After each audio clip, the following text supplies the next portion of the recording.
Question 151, approche prédictive. Allez, on décortique ça. Un chef de projet supervise la construction d'un complexe pharmaceutique pour Biogen Innovations.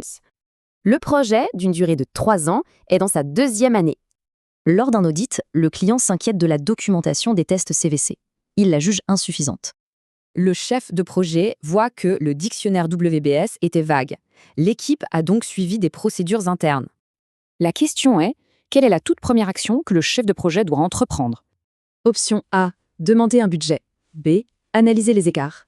C, justifier les procédures. D, renégocier. Ok, le décor est planté.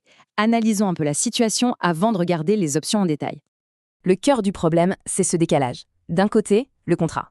De l'autre, la réalité. L'important, ce n'est pas juste de trouver une solution, mais bien de savoir par quoi commencer. Option A, demander tout de suite une rallonge budgétaire. Alors, bonne ou mauvaise idée? C'est allé trop vite. On ne peut pas chiffrer quoi que ce soit sans connaître l'ampleur du problème. Et l'option C, tenter de justifier le travail de l'équipe. Ça se tente? Non, c'est une posture défensive qui ne mène nulle part. Le contrat fait loi, point final. Ok, option D. On sort l'artillerie lourde, l'équipe juridique et la renégociation.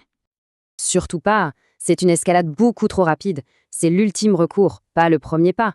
Ce qui nous amène, tout logiquement, à l'option B, l'analyse des écarts. L'analyse des écarts, c'est simple, on compare la réalité du terrain avec ce qui était attendu. Ce qui est bien avec cette méthode, c'est qu'elle pose les faits. On compare, on identifie, on quantifie. La bonne réponse est donc, sans l'ombre d'un doute, l'option B. Ça illustre parfaitement un principe de base en gestion de projet. Analyser d'abord, agir ensuite. Ce cheminement est logique. Analyser l'écart, chiffrer l'impact et seulement après proposer une solution. En gros, c'est seulement avec cette analyse en main que le chef de projet peut discuter sérieusement. La vraie question, c'est comment faire de cette analyse un réflexe pour que ça n'arrive plus.